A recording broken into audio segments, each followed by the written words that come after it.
अस्सलाम वालेकुम गाइस, मैं हूं आपका दोस्त इंजीनियर ज़िया। आज मैं आपको शुगर मिल में जो इस वक्त ताज़ा तरीन सूरत हाल चल रही है उसके मुतल्लिक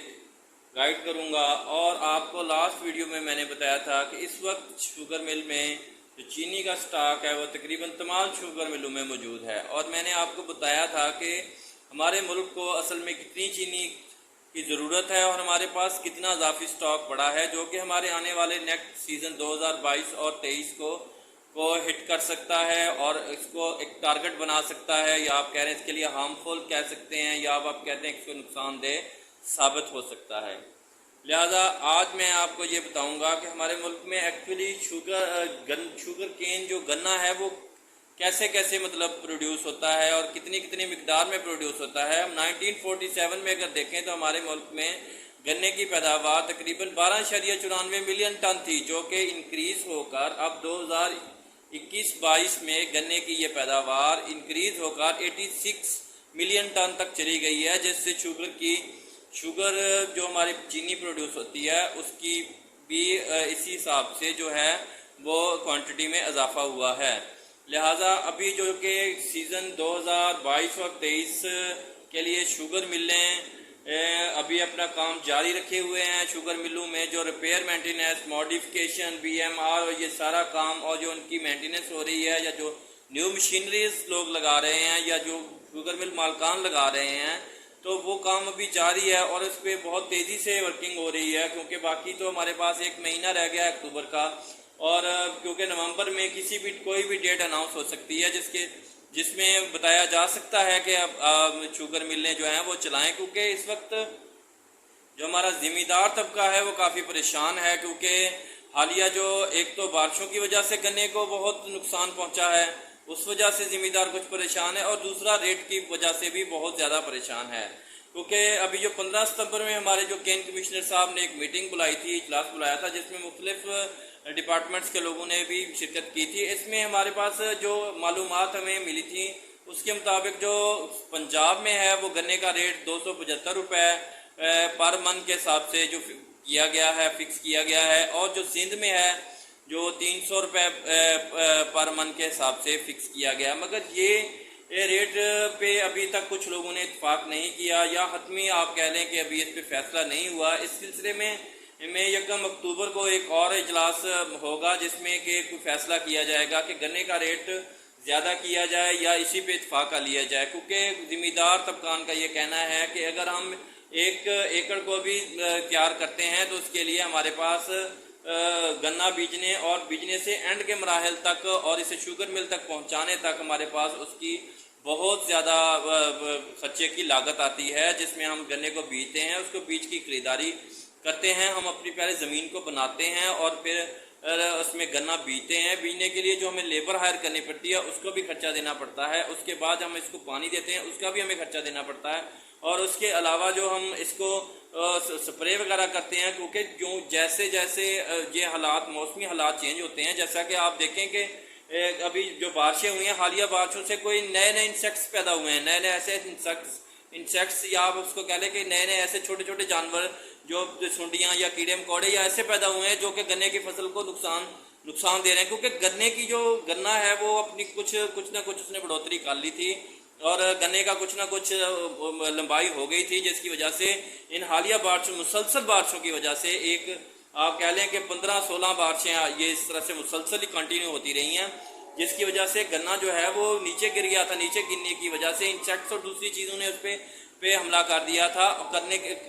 था, जिसकी वजह से स्प्रे की जो कास्ट है वो भी काफ़ी ज़्यादा आई है, जो कि हमें गन्ने को इन्होंने दी है ज़िम्मेदार तबके ने। इसके अलावा ज़िम्मेदार साहिबान का कहना है कि जब हमारा गन्ना तैयार होता है तो उसमें हम खाद भी डालते हैं, DAP भी, और इसमें हम दूसरी जो यूरिया खाद है वो भी यूज़ करते हैं। उसका हमारा, क्योंकि DAP तो बहुत ज़्यादा महंगी है,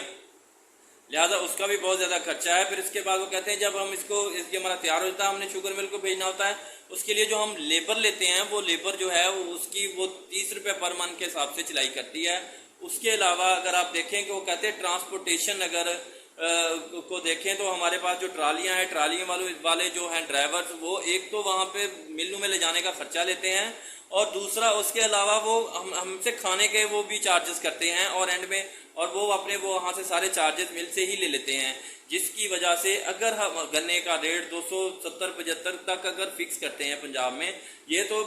ذمہ داران کا کہنا ہے کہ ہمارے اخراجات ہی نہیں پورے ہوں گے، کیونکہ کم از کم وہ لوگ اس وقت اس چیز پہ فوکس کر رہے ہیں کہ ہمارا جو ریٹ ہے وہ تقریباً 400 روپے یا 450 روپے کیا جائے، اس سے شاید ہمیں تھوڑا بہت جو ہے وہ ہمارا کوئی نقصان ہے اس کو ریکور ہو جائے، یا ہم اس میں تھوڑا سا ہم خوشحالی کی طرف جائیں گے۔ اگر ایسا نہیں کرتے تو ذمہ دار جو ہیں وہ کہہ رہے ہیں کہ ہم نیکسٹ گنے کی کاشت جو ہے وہ کم کر دیں گے، کیونکہ اس وقت جو حالیہ صورتحال کے مطابق پاکستان میں جو ابھی کرنٹ صورتحال میں جو گندم کا ریٹ ہے وہ کافی زیادہ، پنجاب میں تقریباً 3000 پلس ہو گیا ہے اور سندھ میں اس وقت تقریباً 4000 پلس ہے۔ وہ کہتے ہیں اگر ہم اس کی نسبت 2 فصلیں لیتے ہیں جا کے گندم اور کپاس، تو ہمیں زیادہ پروفٹ ہوتا ہے، لہٰذا یہ ان کا یہ پرزور مطالبہ ہے کہ ہمارا جو ہے گنے کا وہ ریٹ تقریباً 400-450 روپیہ جو ہے وہ فکس کیا جائے، جس سے ہم اپنے اخراجات کو بھی کنٹرول کر سکیں، اور ہم اس کے مطابق ہم اپنے رہن سہن اور اپنے جو لوگوں کو ہم گنے کو بیچنے اور اینڈ تک اور مل تک لانے تک جو اخراجات ہیں وہ دے کے ہم اپنے آپ کو اپنا گھر بھی چلا سکیں۔ لہٰذا ان لوگوں کی پرزور یہ فرمائش ہے کہ جو ہے کہ گنے کے ریٹ کو بڑھایا جائے۔ اس معاملے میں ذکا اشرف صاحب جو ہیں وہ بھی سرگرم ہیں، وہ وزیر اعظم صاحب سے کافی دفعہ یہ چیز ریکویسٹ کر چکے ہیں کہ بھائی ان کا جو ہے وہ ریٹ فکس اچھا کیا جائے،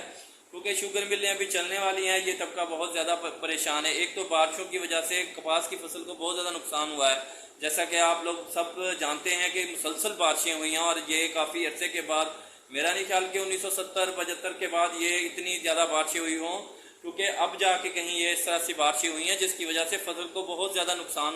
ہوا ہے، جس میں کپاس تو بالکل بھی نہ ہونے کے برابر ہے، اس کا ریٹ بھی بہت زیادہ ہو گیا ہے، اس لیے ذمہ دار طبقہ بھی پریشان ہے۔ اور ساتھ ساتھ آپ کو پتا ہے کہ اگر یہ ستمبر کاشت چل رہی ہے، اس لیے ذمہ دار پریشان ہے، وہ کہتے ہیں کہ ہم ستمبر کاشت کریں یا نہ کریں، ٹھیک ہے۔ پوائنٹ یہ نوٹ کرنے والا ہے کہ اگر وہ کرتے ہیں تو کیا انہیں نیکسٹ ریٹ اتنا ملے گا، اگر وہ نہیں کرتے ہیں تو کیا پھر آگے ان کے لیے خوشحالی کا باعث بنتا ہے، کیونکہ ان کا موقف جو ہے وہ گندم اور کپاس کا ہے کہ ہمیں اس کا ریٹ اس وقت زیادہ ہے، شاید ہمیں نیکسٹ بھی اس کا ریٹ زیادہ مل جائے۔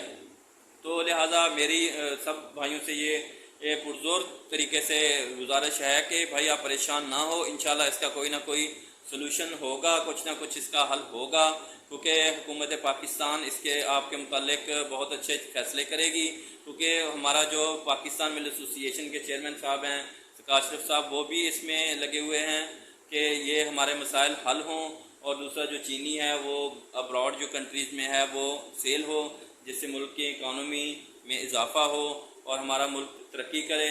لہٰذا انشاءاللہ نیکسٹ ویڈیوز میں میں آپ کو شوگر مل کے چلنے کی ڈیٹس کے بارے میں بتاؤں گا، کیونکہ ابھی کچھ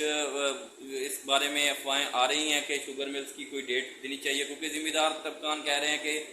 1 نومبر کو چلا دیں ملیں، اور مل مالکان کا بھی ابھی دیکھو کوئی آرڈر نہیں آیا، مگر ابھی یہ کوشش ہے کہ تھوڑا سا اس کو ہم 1 نومبر سے ان بٹوین 15 نومبر تک شاید میں بھی کوئی آرڈر آ جائے ان کو چلانے کا، کیونکہ شوگر انڈسٹری کی ریپیئر مینٹیننس تقریباً اپنے آخری مراحل میں چل رہی ہے، تقریباً سب چیزیں چیک ہو گئی ہیں، سب چیزوں میں جو چیزیں چینج کرنی تھی وہ چینج بھی کر لی ہیں، اور جو جن کے ابھی چل رہی ہے کنٹینیو، وہ امید ہے کہ نیکسٹ منتھ میں سب کچھ کمپلیٹ ہو جائے گا، کیونکہ اب سردی کی بھی آمد شروع ہو گئی ہے۔ تو لہٰذا آپ سب سے گزارش ہے کہ آپ کائنڈلی جو ہے وہ شوگر مل میں اپنا کردار ادا کریں، اس میں ہم گنے کے ریٹس اور دوسری اور چیزوں کے متعلق آپ پریشان نہ ہو، انشاءاللہ اس کا کوئی نہ کوئی حل نکلے گا۔ تو لہٰذا آپ شوگر مل کے متعلق، شوگر مل کی پروسیسنگ اور اس کی نیکسٹ جو ہے اس میں کیا کیا چل رہا ہے اس وقت، ذمہ دار طبقان اور دوسرے میرے بھائی جو اس سے ریلیٹڈ ہیں، سب کے لیے انشاءاللہ اچھی اپڈیٹس ہوں گی۔ کائنڈلی میرے ساتھ کنٹیکٹ رہیے گا، کائنڈلی میرے چینل کو سبسکرائب کریں اور میرے ساتھ ان کنٹیکٹ رہیں انشاءاللہ۔ اللہ حافظ۔